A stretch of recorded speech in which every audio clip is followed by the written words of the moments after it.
शमूएल की दूसरी पुस्तक 23वां अध्याय। 2 सैमुएल चैप्टर 23।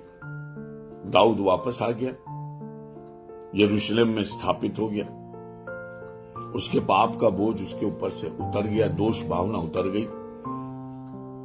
तलवार का समय खत्म हो गया। जो उसके घर के अंदर से व्यभिचार और तलवार उठा था सब खत्म हो गया। व्यभिचार इस प्रकार से हुआ कि दाऊद के बेटे अम्नोन ने अपनी रिश्ते की बहन तामार के साथ व्यभिचार किया, जिसके कारण अबशालोम ने उसे मार दिया। व्यभिचार इस प्रकार से हुआ कि जो 10 रखेलियां दाऊद महल में छोड़ के गया था, अबशालोम ने दाऊद के अंदर घृणा पैदा करने के लिए अपने महल की छत पर बाकायदा आयोजन करके उनके साथ व्यभिचार किया। और इस प्रकार से उसके घर में व्यभिचार पूरी रीति से बैठ गया, क्योंकि उसने एक इनोसेंट, एक भोली भाली स्त्री को, जो अपने पति से बहुत प्यार करती थी, अपने बल से, अपने राजा होने के अधिकार से उसने उसके साथ व्यभिचार किया। ये उसका बहुत बड़ा पाप था। उसको बचाने, उस पाप को छुपाने के लिए उसने उसके पति उरिया को लड़ाई में मरवा दिया, और ये खामियाजा उसको अपने जीवन में भुगतना पड़ा। लेकिन जब कोई व्यक्ति अपने जीवन में स्तुति गीत गाने लगे, छुटकारे का गीत गाने लगे, तो समझ लीजिए कि उसका जो फेज है, डार्क फेज है, वो खत्म। निकालिए, आप भी अपने जीवन में चेक करें। जब तक डिप्रेशन है, निराशा है, दोष भावना है, अपने कामों के लिए बार बार आपको स्मरण आते हैं और आप उनसे छूट नहीं पा रहे हैं, तो आप अभी तक परमेश्वर के छुटकारे में नहीं आए। छुटकारे में आने के लिए आपके पश्चाताप बहुत महत्वपूर्ण। दाऊद में जो पश्चाताप था वो एग्जेम्पलरी। जैसे नातान ने उससे कहा तूने बहुत बड़ा पाप किया, दाऊद ने उसी समय एक्सेप्ट कर लिया कि मैं पापी हूं। बाकी जब तक उसका छुटकारा नहीं हुआ, वो दाऊद जो है खुदा के सामने नम्र और दीन बना। यहां तक कि शाऊल के घराने के शिमी ने जब उसके ऊपर पत्थर फेंके और अपने ऊपर राख फेंक कर ये कहा कि तू शाऊल का हत्यारा है, तब जब अबीशै और योआब ने कहा इसको मार दें, तो दाऊद ने कहा नहीं, इसको मत मारो। जब मेरा बेटा ही मेरे खिलाफ है तो ये बोल रहा है तो क्या मतलब। और उससे बड़ी बात वो कहता, क्या जाने खुदा इसके श्राप को पलटकर मेरे लिए आशीष बना। कि बहुत आशा होती है एक विश्वासी के जीवन। पाप क्या जो श्राप मेरे और आपके ऊपर होता है, उसको चिल्लाने दीजिए आपके जीवन, उसको रोकिए मत। पाप को दबाएंगे, पाप बिगाड़ेगा।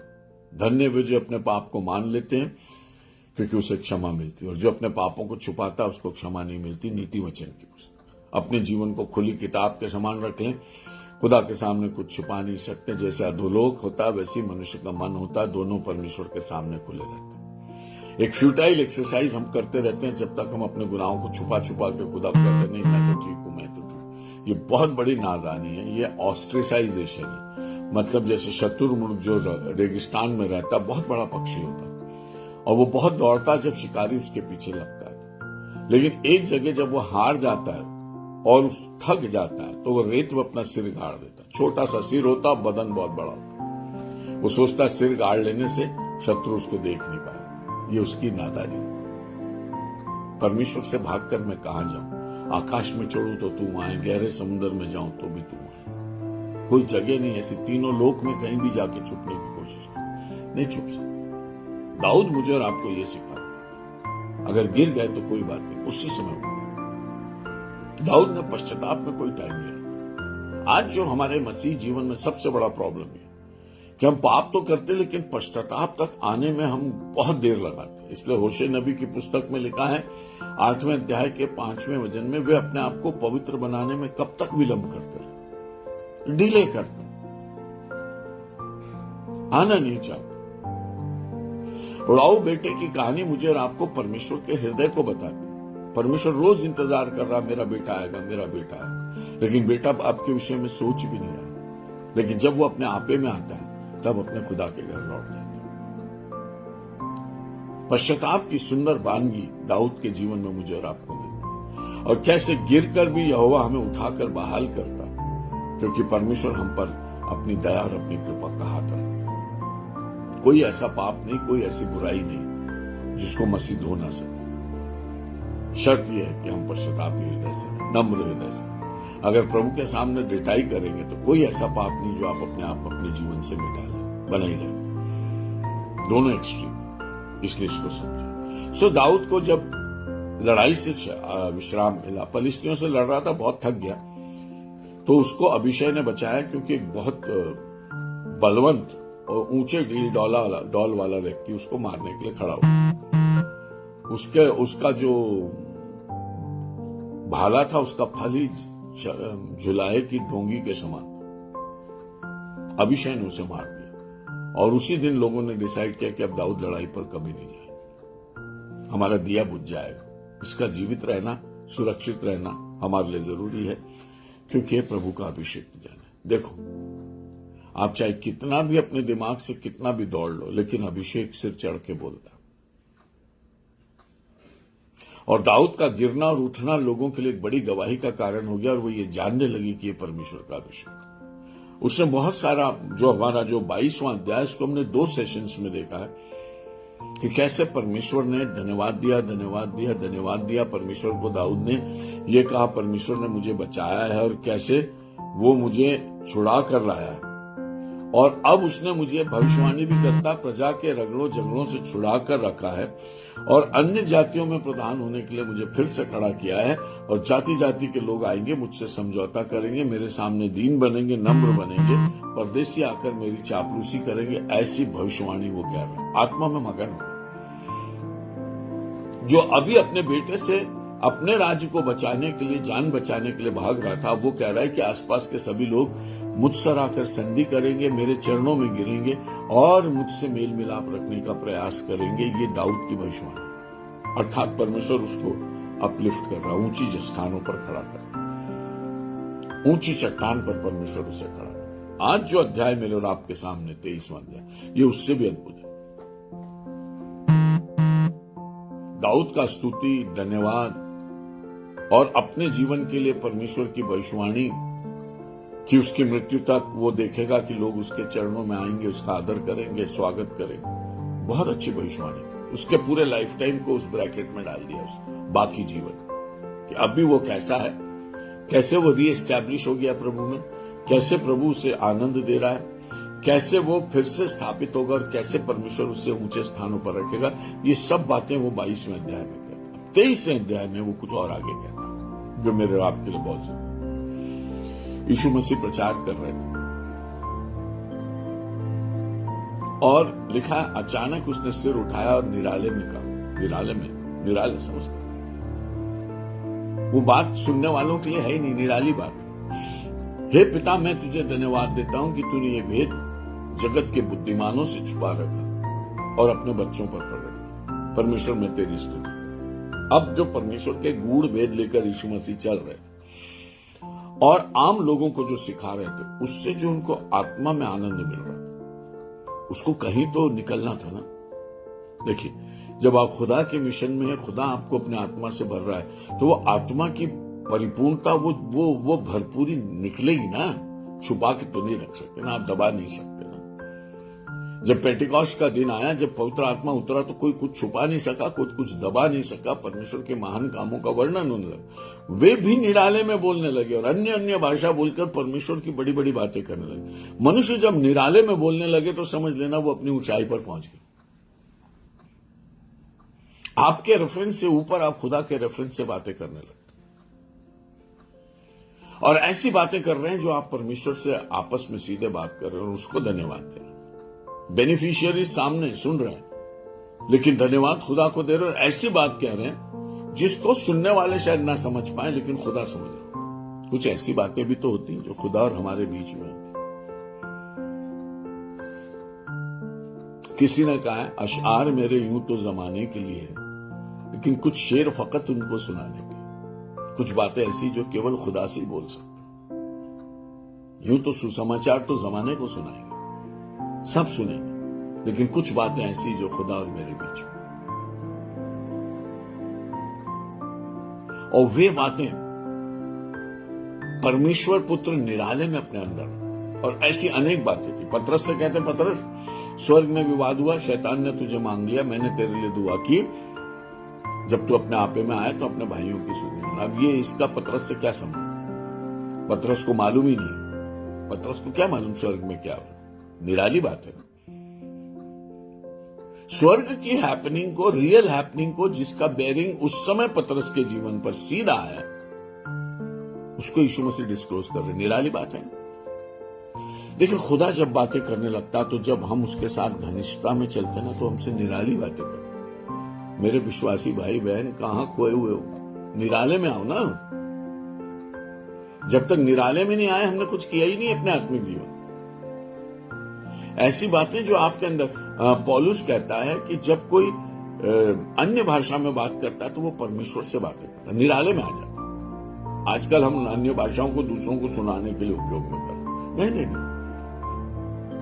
खुदा जब आपके आत्मा से इंटरैक्ट करने लगे और अद्भुत बातें आपसे बोलने लगे तो समझ लेना आप निराले में। इस बैकड्रॉप में अब आप दाऊद के इस संबोधन को देखिए। दाऊद के अंतिम वचन ये, क्यों बोला अंतिम वचन? इसके बाद नहीं बोलेगा क्या? उपदेश दे रहा। देखिए, उसने स्तुति गीत गाया, धन्यवाद दिया और निराले में बात की। इसके बाद घटनाएं हुई। दाऊद बूढ़ा हुआ, उसने आशीष दी, सुलेमान को नियुक्त किया, और उसने जनगणना करवाई, और उसके जो शूरवीर थे उनकी नामावली हम देख रहे हैं आगे। बहुत सारी चीजें। एब्रप्ट एंड नहीं था, ये मरते समय की बात नहीं। लेकिन दाऊद ये भी जान रहा है कि ये खुदा की ओर से मुझे मिला वचन है और ये अंतिम वचन है। इसके बाद में प्रॉफिटिक वचन मुझे कहने की आवश्यकता नहीं, क्योंकि ये अल्टीमेट है। इससे गहरा कभी नहीं आ सकता। वो ये मान के चल रहा। इसलिए यहां इसको हेड दिया गया है, दाऊद के अंतिम वचन। दाऊद के अंतिम वचन ये है, यिशै के पुत्र की वाणी है, उस पुरुष की वाणी है जो ऊंचे पर खड़ा किया गया। तो कहां से बोल रहा? ऊंचे से बोल रहा ना। हे यहोवा, जो चट्टान मुझसे ऊंची है उस चट्टान पर मुझे चला। कितनी ऊंचाई पे जाओगे आप? आज दुनिया बुलंदियों को छूने की बात कर रही है। करियर में, बिजनेस में, बहुत सारी चीजों में, आर्ट में, बहुत सारी चीजों में, वर्ल्ड अफेयर्स में हम सोच रहे हम एक्सेल करें, हम टॉप पर जाए। ये दुनिया कंपटीशन की दुनिया। हर क्षेत्र में आदमी एक्सेल करना चाहता, क्योंकि दानियल ने कहा था अंत के दिनों में ज्ञान बहुत बढ़ जाएगा। जब खुदा ने ज्ञान चक्षु खोलना शुरू किए, विज्ञान में, संसार में, कला में, सारी बातों में आदमी में उत्सुकता आ गई। आपको मालूम है, आदमी परमेश्वर के स्वरूप और समानता में बनाए गए और उसमें बहुत क्षमता है। और जिस भी फील्ड में वो हाथ डालेगा वो असफल नहीं हो सकता, क्योंकि उसमें परमेश्वर का स्वरूप है। सुनो क्या हुआ, वो बाबेल की मीमार बनाने लगे। परमेश्वर ने कहा जगत में फैल जाओ, तो लोगों ने कहा नहीं, अपने को परमेश्वर वाला ये वाला आइडिया नहीं जमा, तो अपन यही रहेंगे, सब इकट्ठे रहेंगे। तो अपन फैले नहीं, इसके लिए क्या करना? तो उन्होंने कहा एक बड़ी मीनार बना देते हैं, दूर से दिखेगी, तो वो हमारे लिए कंपस का उपयोग करेगी, हमको दिखाई देगा कि ये मीनार है, इससे दूर नहीं जाना, ताकि हम यहीं बसे रहे। खुदा उनको भेजना चाहता था दुनिया के कोने कोने। देखिए, सृष्टिकर्ता ने दुनिया को एक उद्देश्य से बनाया, मनुष्य ने कहा नहीं, वो उद्देश्य नहीं, हमको तो हमारा उद्देश्य चाहिए। और यहोवा उनको देखने के लिए उतर आया। और बाइबल कहती है यहोवा ने कहा इन्होंने एक मन होकर ठान लिया, और जो ये ठान लिया ये पूरा भी करें। गॉड एक्नॉलेज करता है कि मनुष्य के अंदर वो एक्सट्रीम गुड है, वो कैपेसिटी है जिसको आज हम मार्केट कर रहे हैं कि आप सपने देखिए, उसे पूरा करिए, आप कोई नया स्टार्टअप करिए। आपके संकल्प में ताकत है। मनुष्य के भीतर जो वो सोचता है उसमें ताकत है, और उसे पूरा करने की मनसा करेंगे तो आप पूरा भी करेंगे। परमेश्वर भी तो यही कह रहा। लेकिन man proposes and God disposes. उन्होंने एक मन होकर मीनार को बनाने की कोशिश की, परमेश्वर ने उनकी भाषा में गड़बड़ी डाल दी। वह ऐसे फैले कि वो आपस में ये बात भी नहीं कर पाए कि हम क्या करें कि ना फैलना पड़े, क्योंकि भाषा ही नहीं मिलती थी। टॉकिंग टर्म्स खत्म हो। दुनिया बहुत संगठित हो रही, और इस दुनिया को हम परमेश्वर विहीन दुनिया बनाकर, godless world which we want to manage, परमेश्वर ऐसी गड़बड़ी डालेगा कि आप एक दूसरे की भाषा भी नहीं समझ पाए। क्योंकि परमेश्वर मनुष्य के बीच के अंडरस्टैंडिंग को हर लेगा। दानियल की पुस्तक पढ़िए, अंत में उत्तर का राजा आएगा, दक्षिण का राजा आएगा, दोनों एक मेज पर बैठेंगे और एक दूसरे से धोखा करेंगे। बोलेंगे कुछ और करेंगे कुछ। परमेश्वर जब अलग कर देता ना, युक्ति को फेल करता ना, तो कोई उसको पास नहीं कर सकता। दाऊद कहता मैं बहुत ऊंचे पर खड़ा होकर। कैसे बोलोगे आप? अब इसको स्पिरिचुअली कैसे डिफाइन करो? जो ऊंचे पर खड़ा किया गया, तो हम लोग कहां नीचे खड़े क्या? जी हां, एक हाइट है जो खुदा की, एक ऊंचाई है खुदा की, एक बुलंदी है जो खुदा की, जो अपने लोगों को देता। और जब आप वहां से बोलते हैं तो आप बोलते हैं मैं ऊपर से बोल रहा हूं।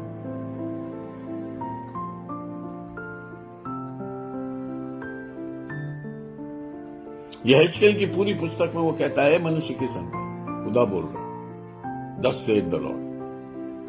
जब मूसा गया फिरौन से बात करने के लिए, तो ये नहीं बोला मैं एप्लीकेशन लेके आया हूं सर मेरे लोगों को जान चाहिए। थस सेथ द लॉर्ड यहोवा कहता है। कहां से कहता है? ऊपर से कहता है, नीचे से थोड़ी ना कहता, मनुष्य के स्तर से थोड़ी कहता। खुदा का कलाम आ गया, ऊपर से आ गया, और मैं ऊपर की बात कर रहा हूं। 10 आज्ञा लेने के लिए गया, सारी आज्ञा लेने के लिए गया, परमेश्वर ने कहा ऊपर आ जा, सब दे दूंगा तुझे। मैं ऊपर से बोलता हूं। और जो ऊपर जाता है और ऊपर की बातें बोलता है, मनुष्य उसका महिमा नहीं देख पाते, उसका तेज नहीं देख पाते। पर मूसा जब पहाड़ से उतरा तो लोगों ने सजेस्ट किया या मूसा ने उचित समझा हमें नहीं मालूम, लेकिन मूसा ने मुंह ढाक लिया। क्यों ढाका बाबा? तेज दिखाते रहते ना। कब तक दुनिया तेजस्वी लोगों का मुंह ढांकती रहेगी और कब तक अपने गुनाहों में नंगा नाच करती रहेगी? सवाल है आज का। मनुष्य की नग्नता परमेश्वर की महिमा और ऊंची बातों को दबा नहीं सकती। खुदा ऐसे पवित्र लोगों को खड़ा कर रहा है जी, कहते हैं हम ऊंचे से बोल रहे हैं। और वे जो शरीर की लालसा और कामनाओं में जी रहे हैं, ये कह रहे हैं कि हम हर प्रकार के भोग में, शरीर की बातों में आगे बढ़ेंगे। परमेश्वर का दास उनसे कहता मैं ऊपर से बात कर रहा हूं। शरीर पर मन लगाना मृत्यु है, पर आत्मा पर मन लगाना जीवन और शांति। रोमियो की पत्र। परमेश्वर मुझसे आपसे। दाऊद कहता यिशै के पुत्र की वाणी है, उस पुरुष की वाणी है जो ऊंचे पर खड़ा किया। यिशै का पुत्र, उसने ये क्यों नहीं बोला दाऊद की वाणी?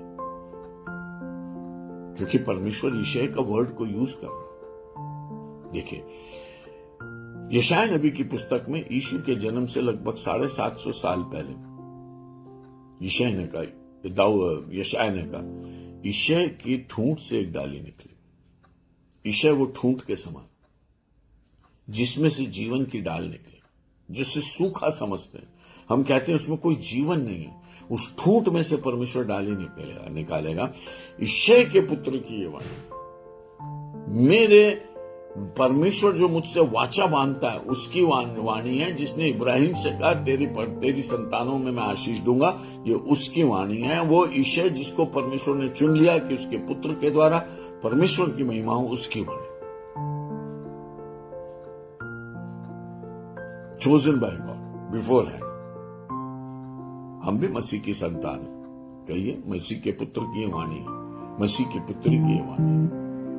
जीवते परमेश्वर हमारे सृष्टिकर्ता के बच्चों की ये वाणी। बोलिए ना, दुनिया को भर दीजिए उस वाणी के अनुगुण से भर दीजिए, क्योंकि परमेश्वर मुझे और आपको आत्मिक ऊंचाइयों को देने के लिए बुलाता है। इसलिए और याकूब के परमेश्वर का अभिषिक्त और इजराइल का मधुर भजन गाने वाला है। दाऊद कहता मैं ऊंचे पर खड़ा हूं। क्यों? क्योंकि मैं प्रॉमिस्ड चाइल्ड हूं। यिशै को परमेश्वर का प्रॉमिस है, मैं उसका बेटा हूं। याकूब के परमेश्वर का अभिषिक्त हूं। याकूब को सबसे पहले इजराइल कहा गया जब वो स्वर्गदूत से कुश्ती लड़ने लगा और उसकी नस दूत ने दबा दी। तब दूत ने उससे कहा तेरा नाम याकूब है, अब से तू इजराइल हो, परमेश्वर का प्रियजन। अभिषेक तुझे मिलेगा और इस अभिषेक के कारण तुझे एक नया नाम दिया जाता, तू इजराइल हो। उस याकूब के परमेश्वर का अभिषेक था जो अभिषेक करता और इजराइल का मधुर भजन गाने वाला। यिशै का पुत्र है, याकूब का अभिषेक। सुनिए, याकूब के बेटों में रूबीन जैसे भी थे और अन्य बेटे भी थे जिन्होंने व्यभिचार किया। यहूदा ने जाकर कैसे अपनी बहू को ही खराब किया, अनजाने में किया, कैसे भी किया, हम पढ़ते हैं बाइबल में सब। लेकिन वही दाऊद कहता है, उसी याकूब से अभिषेक भी निकला और यूसुफ ने पूरी कौम को बचाया और एक पाप नहीं किया अपने जीवन जिससे वो गिराया जाता। उसको ऊंचे स्थानों पर परमेश्वर ने चढ़ा दिया। वो अभिषेक करने वाला परमेश्वर। वो दो भाइयों में से एक को अभिषेक से ऊंचा उठा देता। वो याकूब से प्यार करता और एसाव से घृणा करता, कम प्यार करता। क्यों? क्योंकि परमेश्वर अभिषेक करने वाला परमेश्वर, वो चुनने वाला परमेश्वर। वो याकूब का अभिषिक्त हूं मैं और मधुर भजन गाने वाला है, मैं वर्शिपर, मैं आराधना की। देखिए, मधुर भजन गाने वाला अभी तक भजन नहीं गा रहा था, वो जब तक पश्चाताप कर रहा था रो रहा था, मधुर भजन नहीं था उसका। उसका भजन जो था वो दुख के भजन थे, भजन 51। अब वो आनंद से गाता है तो कहता है मैं मधुर भजन, मतलब मैं अपने जीवन में उस स्टेज पर आ गया हूं जहां मैं अपने शोक से निकलकर ऊंचे स्थानों पर खड़े होकर अपने अभिषेक को लेकर ईशय का पुत्र होकर गा गाकर अपने यहोवा की स्तुति कर। ये भी एक गीत है जो बोला गया है, वो गीत है। नए अनुवादों में जिस तरह से आप अलग प्रकार से वर्स टाइप में प्रिंटिंग देखते हैं तो ये समझ लीजिए कि ओरिजिनल में ये गीत है, ये ओरिजिनल में गीत है जो दाऊद गा रहा है। It's not just a statement. वो खुद भजन गाने वाला, और ये भी एक भजन है जो वो गा रहा है, जो आप देखते 7वें वचन तक इट्स अ सॉन्ग, ये गीत। यहोवा का आत्मा मुझ में होकर बोला और उसी का वचन मेरे मुंह में आया। यहोवा का आत्मा मेरे भीतर आकर मुझ में से बोला, मेरे द्वारा उसने बात की और उसी का वचन मेरे मुंह में आया। मतलब अब मैं अपनी सोच से नहीं बोल रहा, अब यहोवा का आत्मा जुम्बिश कर रहा है। मैं अपनी बात नहीं कर रहा, इसलिए मैं निराली बात कर रहा हूं। मैं अपनी बात नहीं कर रहा हूं, इसलिए मैं ऊंचे पर खड़े होकर बोल रहा हूं। मैं अपनी बात नहीं कर रहा हूं, इसलिए मैं पवित्र आत्मा की बात कर रहा हूं। जब तक आप अपनी बात बोलोगे, आत्मा की बात नहीं बोल सकते। मैं अपनी बात नहीं बोल रहा हूं क्योंकि मैं उस वचन को बोल रहा हूं जो मेरे मुंह में है।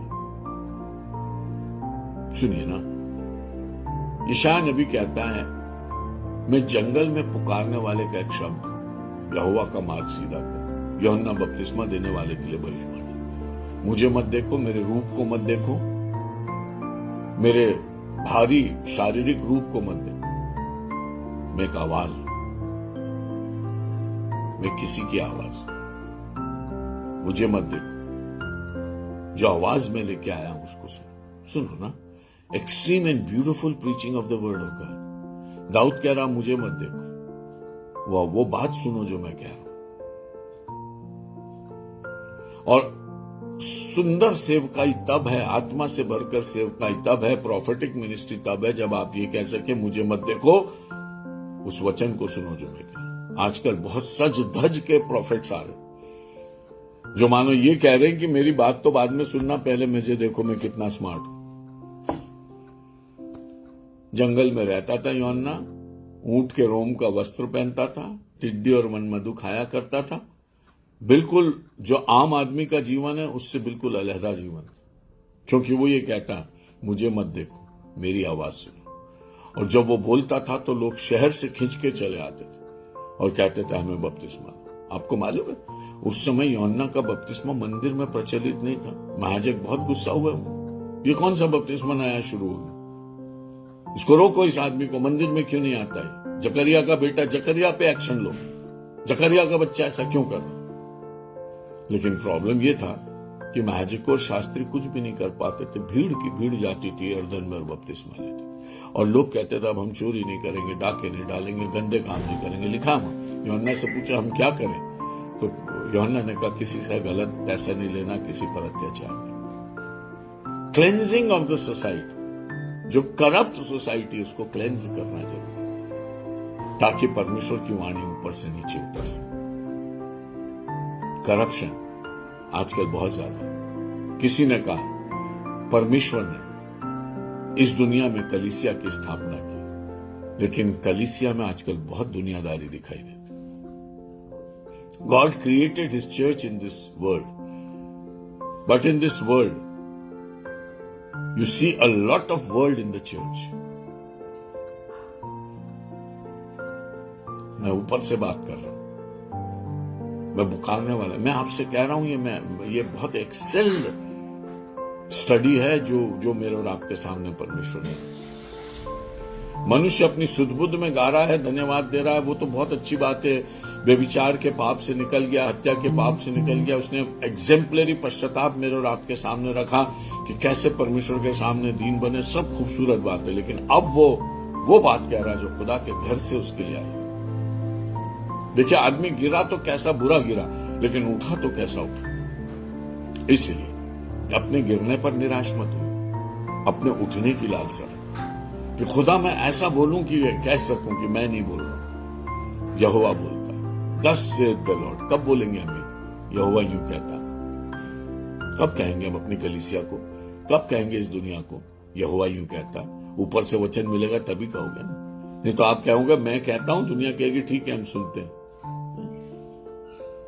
और दुनिया चलती चली जाती।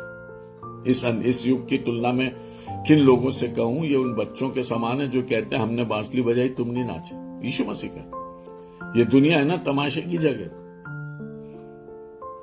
बजाने वाला कहता है मैंने बजाया तूने नहीं नाचा, और नाचने वाला कहता है मैं नाचता लेकिन तूने बजाया नहीं। चलती रहेगी दुनिया, एक दूसरे पर दोष लगाते हुए चलते रहेंगे। सुनिए, वचन है परमेश्वर।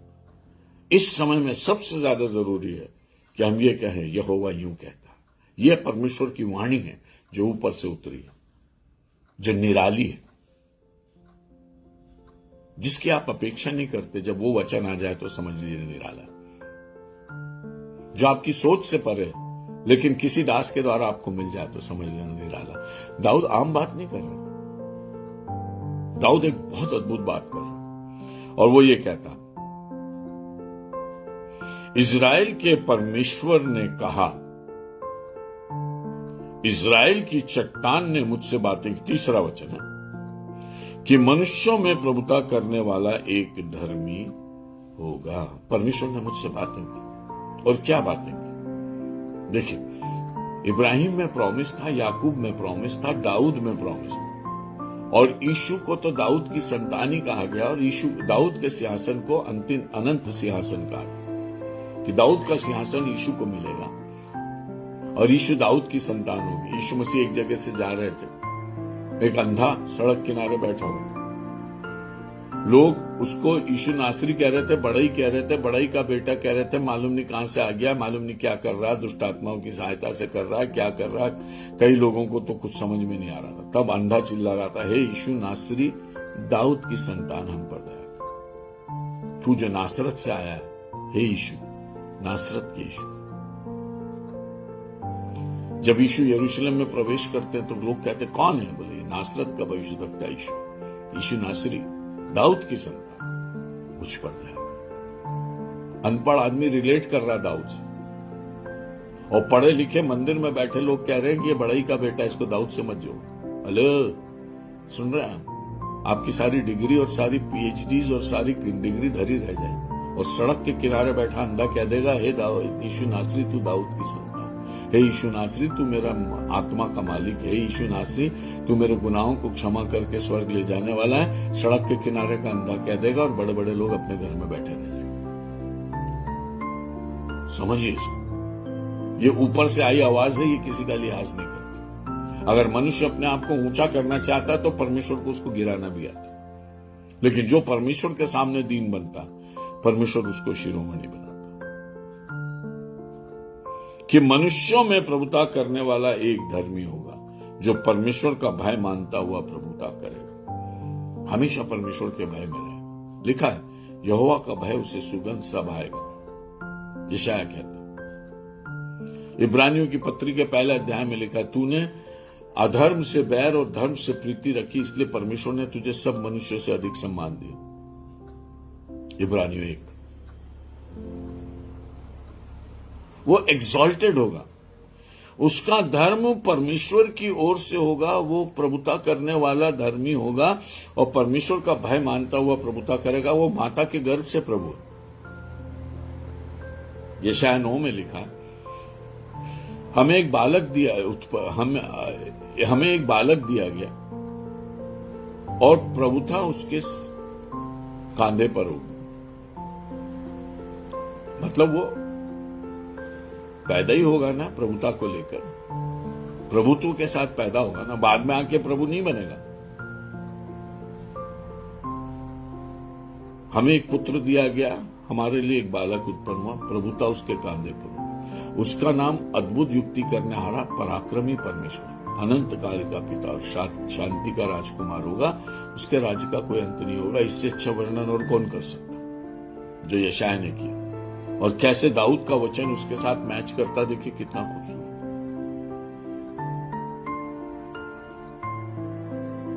वो पैदा ही अभिषेक के साथ होगा। दाऊद कह रहा मेरे मन में डाल दिया खुदा ने, पवित्र आत्मा ने बोला, मुझे नहीं मालूम, मैं तो व्यभिचार करके उठा हुआ आदमी हूं। लेकिन वो व्यभिचार ही नहीं करे। मैं तो गिर के उठा हुआ आदमी हूं जो केवल धन्यवाद देता हूं। लेकिन मेरे द्वारा जो परमेश्वर कह रहा है वो ये है कि एक ऐसा धर्म उदय होने वाला है जिसका कोई जवाब ही नहीं। निष्पाप परमेश्वर का मेमना बलिदान होगा और संसार में लोग निष्पाप होने की बात करेंगे, पाप में गिर के उठने की बात नहीं करेंगे।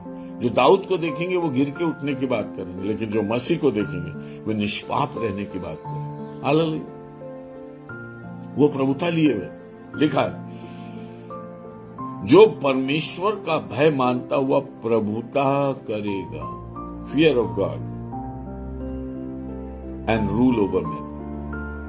हम लोग सोचते हैं खुदा से डरेंगे तो हमको खुदा मिट्टी में रखेगा, सबसे नीचे रखेगा। धन्य वे जो नम्र हैं क्योंकि वे पृथ्वी के अधिकारी, और धन्य वे जो मन के दीन है क्योंकि स्वर्ग का राज उन्हें। अथॉरिटी और पावर और एवरीथिंग कम्स टू यू जब आप दीन और नम्र होकर परमेश्वर के साथ चलते।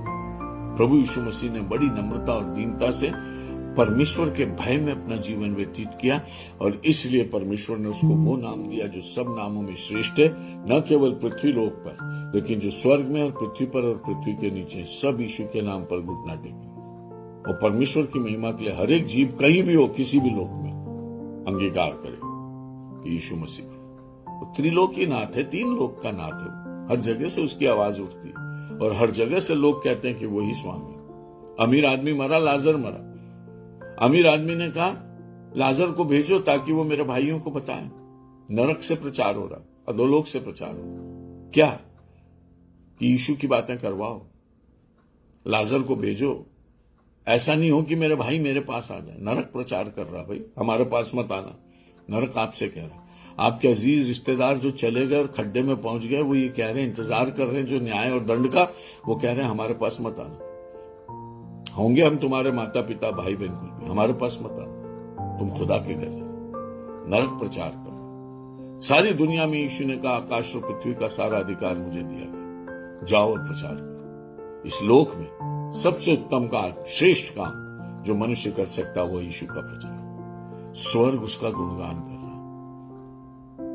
क्योंकि जब मेमना, वध किया हुआ मेमना परमेश्वर के सामने खड़ा हुआ तो 2400 प्राचीन गिर गए और असंख्य सद्दूतों ने कहा वध किया हुआ मेमना है, आदर महिमा स्तुति प्रशंसा और धन्यवाद किया। स्वर्ग में यीशु की जय जयकार हो, इसलिए क्योंकि उसने पृथ्वी पर आकर अपना प्राण बलिदान किया। तीनों लोग परमेश्वर की स्तुति। निराली बात परमेश्वर दाऊद के द्वारा मुझसे और आपसे कहा, वह मानो भोर का प्रकाश होगा जब सूर्य निकलता है, ऐसा भोर जिसमें बादल ना हो, जैसे वर्षा के बाद निर्मल प्रकाश के कारण भूमि से हरी हरी घास उगती। अब इन्होंने तो बादल और अंधकार ही देखा। यशायाह कहते हैं जो लोग घोर अंधकार से भरे मृत्यु के देश में रहते थे उन पर ज्योति चमकी। मसीह के आने से पहले ये दुनिया घोर अंधकार से भरा मृत्यु का देश था, उस पर एक बड़ी ज्योति चमकी यीशु के रूप में। और जब वो सूर्योदय के रूप में आता है तो फिर उसके बाद अंधकार रहता है। उज्जवल धवल सूर्य नवोदय के साथ आपके जीवन में आता है, कोई अंधकार की छाया नहीं। यशायाह 60 में लिखा, उठ प्रकाशमान हो, तेरा प्रकाश आ गया, यहोवा का तेज तुझ पर उदय हो। मलाकी 4 में लिखा है, जब यहोवा सूर्य के समान उदय होगा तो तुम उसके सामने आनंद से बछड़ों के समान उछलोगे, आनंद मनाओगे, क्योंकि वो धर्म का सूर्य है। वो तुम्हारी जिंदगी को नई रोशनी देगा। दाऊद ये कह रहा है ना, जो अभी तक नहीं है वो सब नया होने वाला है। कोई आ रहा है, धर्म नई रीति से स्थापित होगा, गिर के उठने वाला नहीं, निष्पाप रहने वाला धर्म आएगा। रात का अंधेरा मिट जाएगा। जिस अंधेरे को तुम मिटा नहीं पा रहे, उस अंधेरे को दूर करने वाला आएगा। क्या मेरा घराना ईश्वर की दृष्टि में ऐसा नहीं है? 5वां वचन, उसने तो मेरे साथ सदा की ऐसी ही वाचा बांधी है, जो सब बातों में ठीक की हुई और अटल भी है। परमेश्वर ने मेरे लिए वाचा बांधी। क्या मेरा घराना इसका स्रोत नहीं? क्या मेरे घराने में से वो उद्धार करता नहीं आएगा? क्या मेरे घराने से धर्म का सूर्य नहीं उगेगा? क्या मेरे घराने से परमेश्वर मेरे द्वारा नहीं बोल रहा?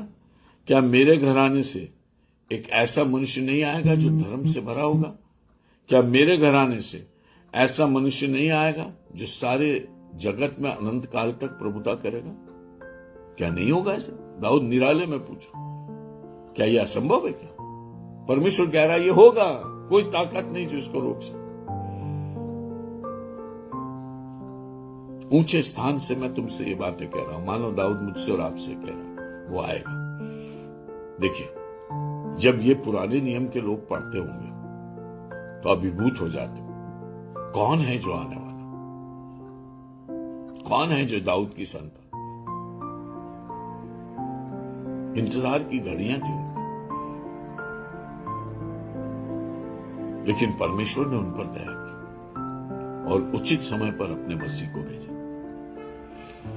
क्योंकि चाहे वो उसको प्रकट न करे तो भी मेरा पूर्ण उद्धार और पूर्ण अभिलाषा का विषय, ओहो, चाहे मैं उसे देख पाऊं या न देख पाऊं, मेरी अभिलाषा और मेरे पूर्ण उद्धार का विषय है।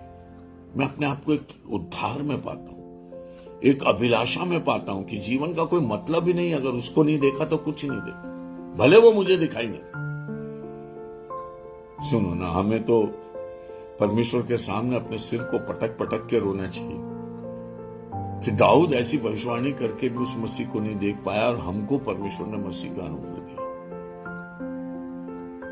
पूरा स्वर्ग जिसका मुरीद था, और नबियों ने और भविष्यद्वक्ताओं ने जब किताबों में से ढूंढ ढूंढ कर पाया कि मसीह का आत्मा हमारे अंदर क्या बोल रहा है, पहला पत्रस पहला अध्याय बोल रहा हूं, तो उनसे कहा गया कि ये बातें तुम्हारे लिए नहीं है, चर्च के लिए। और चर्च को होश ही नहीं, चर्च दुनियादारी में मगन, परमेश्वर का वचन ले ही नहीं रहा। और दाऊद कह रहा है, चाहे मैं मुझ पर यह प्रकट हो ना हो, लेकिन मेरी आत्मा तो इसमें मगन है। देखिए, वो आशा में मगन था, हमें धन्यवाद में मगन।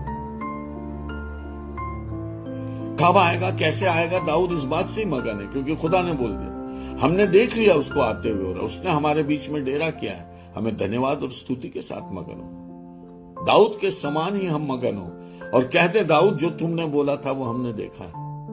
तुमने निराली बात की थी और हमने अपने निराले प्रभु को इस संसार में देखा है, उसके कार्य को देखा, लोगों के उद्धार को देखा, छुटकारे को देखा है। स्वर्ग के राज्य को हमने आते हुए देखा, दाऊद तुम नहीं देख पा, लेकिन हमने देखा। और उसका राज्य कभी खत्म नहीं होता और रोज बरोज हजारों लोग खुदा के घर में पैदा हो रहे, पश्चाताप करके मन फिरा कर। दाऊद हमने देखा है, तुम नहीं देख पाए, हमने देखा। तुम आनंद से अतिरेक में भरे पड़े हो, हम भी उससे अधिक आनंद से भरेंगे, क्योंकि यहोवा ऊंची बात जब कहता है तो आनंद भी ऊंचा होता है।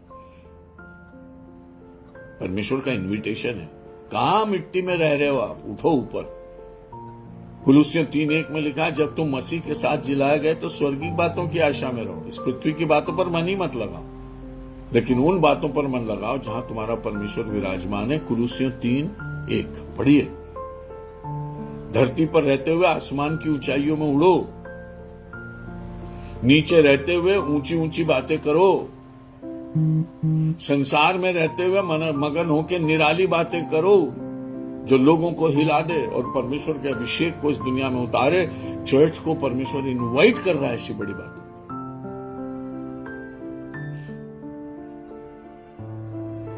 परंतु ओछे लोग निकम्मी झाड़ियां हैं। दाऊद ये भी कह रहा, ओछे बहुत होंगे। यीशु के दुख को, बलिदान को, पुनरुत्थान को सब सिखा रहा और अभी तक ओछे लोग हैं।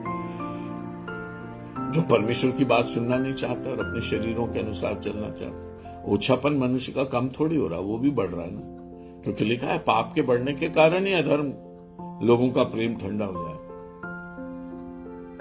तो दाऊद ये भी कह रहे हैं कि स्वर्ग की बातें, निराली बातों के साथ साथ ओछापन भी बढ़े। लिखा है जो अपराध करता है वो अपराध करता रहे, प्रभु का आना निकट। डैनियल भी कहते हैं, प्रकाशित वाक्य भी कहते हैं, जिसको जो अच्छा लगे अच्छा, जो ओछा है ना ओछा ही रहता, लेकिन इस बीच खुदा अपना काम कर रहा है।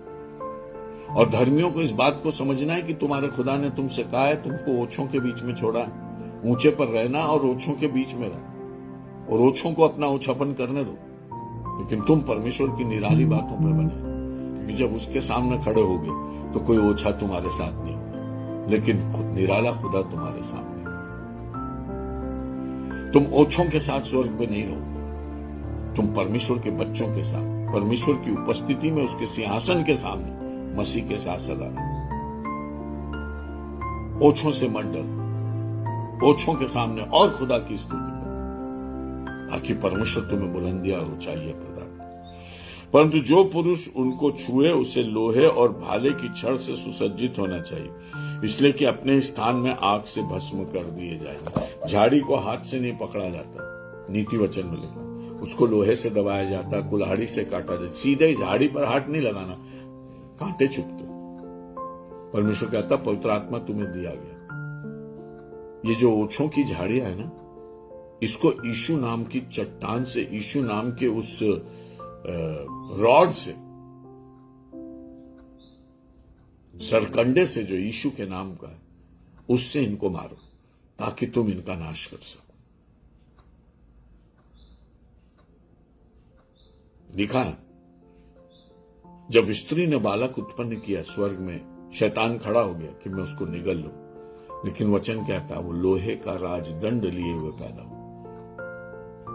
और परमेश्वर जब अपने राजदंड को लेकर चलता है तो संसार के लोगों को ऐसा चकनाचूर करता है जैसे लोहे के रंडे से मिट्टी के बर्तन चकनाचूर होते हैं। भजन संहिता में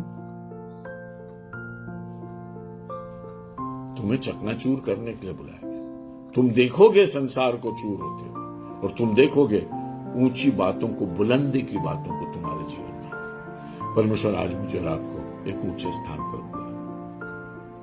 दाऊद मुझसे और आपसे कह रहा है, परमेश्वर ने मुझे मेरे निचले स्थानों से उठाकर एक ऐसे स्थान पर खड़ा किया जहां से मैं खुदा के अनुग्रह को तुम पर प्रकट कर सकूं। अगर तुम सुन सको तो सुनो, जिसके कान हो वो सुन ले आत्मा कलीसियाओं से क्या है। वही मिट्टी का दाऊद जो अभी व्यभिचार में रो रहा था, वही मिट्टी का दाऊद मुझसे और आपसे कहता है, मैं ऊंचे स्थान पर खड़ा हूं और अद्भुत बातें जो यहोवा ने मुझे दी हैं, जो मैं अपनी आंखों से नहीं देख रहा हूं लेकिन अपनी आत्मा में उद्धार का अनुभव कर रहा हूं, वो बातें मुझे होती हुई दिखाई दे रही।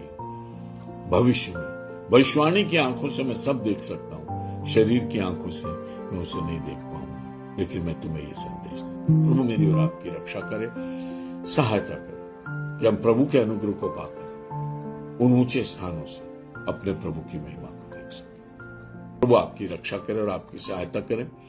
परमेश्वर आपको अपनी कृपा और करुणा में आगे बढ़ाए। परमेश्वर आपको अपने निकट सदा बनाए रखे। प्रभु की अद्भुत बातें, निराली बातें, जो स्वर्गीय बातें, वो भेदों के रूप में आपके ऊपर प्रकट हो और आप अपने ऊंचे स्थानों में अपने मसीह के साथ सदा विद्यमान रहे। पृथ्वी और पृथ्वी की बातें जो सतही और निचली और ऊंची है, वो आपसे दूर रहे और आप स्वर्गीय स्थानों में ऊंची चट्टानों पर मसीह के साथ खड़े होकर इस संसार में परमेश्वर के अद्भुत वचन को, आत्मिक आनंद को और जीवन की भरपूरी को सदा बांटते रहे। हमारे प्रभु यीशु मसीह का अनुग्रह, पिता परमेश्वर का प्रेम और पवित्र आत्मा की सहभागिता हम सबों के साथ अब से सदा सर्वदा होती रहे। आमीन।